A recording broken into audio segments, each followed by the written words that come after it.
भुजबळांच्या सुटकेसाठी पवारांचं फडणवीसांना पत्र.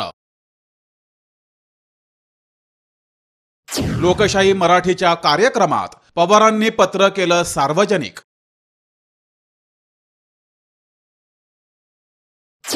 भुजबळांच्या आरोपांना शरद पवारांचं उत्तर. जेलमध्ये असताना शरद पवारांनी कोणतीही मदत केली नसल्याचा आरोप छगन भुजबळ यांनी केला होता. शरद पवारांची साथ सोडण्यामागे हे कारण असल्याचं भुजबळ समर्थक सांगू लागले होते. भुजबळांच्या या आरोपांना शरद पवारांनी चोख उत्तर दिलंय. लोकशाहीच्या सहकार उद्योग संवाद या कार्यक्रमात पवारांनी भुजबळांच्या आरोपांना उत्तर देणारा पुरावाच सादर केलाय. 2018 मध्ये तत्कालीन मुख्यमंत्री देवेंद्र फडणवीस यांना लिहिलेलं पत्रच लोकशाहीचे मुख्य संपादक कमलेश सुतार यांच्या हातात दिलंय.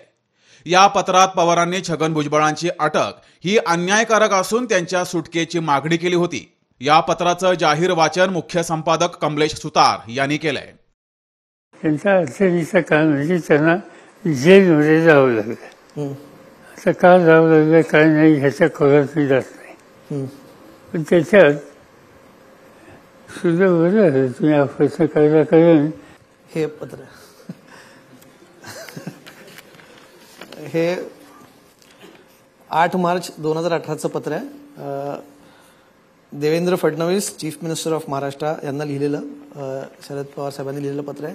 आणि त्यात म्हटलं की I am getting disturbing reports about the माझा आवाज येतोय ना सगळीकडे. हां, I am getting disturbing reports about the deteriorating health of Shri Chhagan Bhujbal in last few days. At the age of nearly 71 years, he is languishing behind bars since 14th March 2016, that is 2 years, and his health is in fragile condition.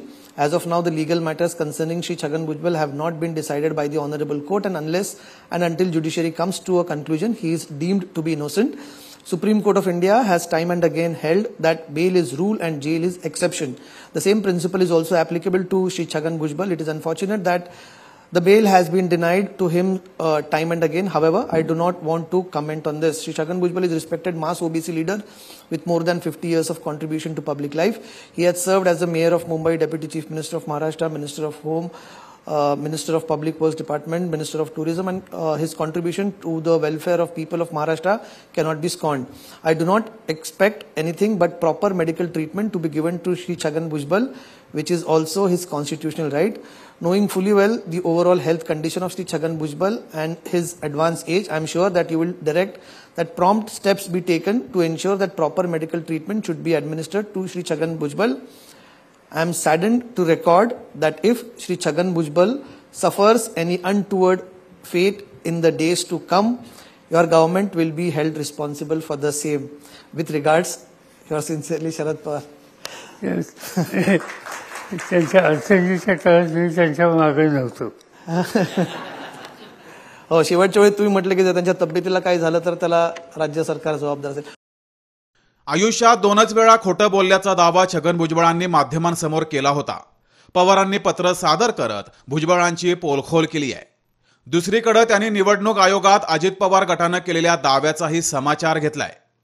25 वर्ष काम करणाऱ्या सहकाऱ्यांना आपली वागणूक हुकुमशाही वाटणं हास्यास्पद आहे असा टोला पवारांनी लगावलाय. हुकुमशाही पद्धतीने हे काम करतो इतक्या वर्षात कधी जाणवलं नाही. किंवा ज्यांनी आरोप केले त्यांनी 20-25 वर्ष माझ्याबरोबर किंवा माझ्या अंडर काम केलं. त्या 25 वर्षात कधी त्यांना जाणवलेली हुकूम. राष्ट्रवादी फुटण्याची वेगवेगळी कारणं प्रत्येक नेत्याकडून सांगितली जात आहेत. पवारांनी पत्र सादर करून भुजबळांनी सांगितलेल्या कारणातली हवाच काढून घेतली आहे. ब्युरो रिपोर्ट, लोकशाही मराठी, मुंबई. लोकशाही मराठी ऐका, पहा, जागरूक रहा.